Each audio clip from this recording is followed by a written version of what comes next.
Се свестуваат ли автомобилските гиганти? Истовремено, Toyota и Volkswagen пристигнуваат вести дека ќе се крати гамата модели.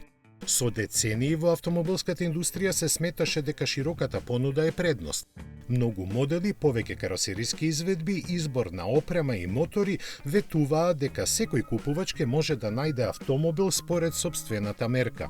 Но сега на тоа се гледа поинаку. Преголемата понуда стана тежок товар за флексибилноста и трошоците за производство, а истовремено ги збунува купувачите. Проблемот посебно изразен кај компаниите што пласираат повеќе марки, како што е Volkswagen. Неговите развојни тимови и продажни оделенија мора да водат сметка и да не се преклопуваат, што е посебно тешко изводливо со оглед на големиот број спецификации. Затоа и веќе се слушаат сериозни најави дека е потребно да се намали комплексноста и поедноставни понудата со цел на купувачите да им се олесни одлучувањето и да се насочат кон моделите кои може да остварат поголеми серии. Очигледно автоиндустријата влегува во фаза во која големината сама по себе веќе не е доволна.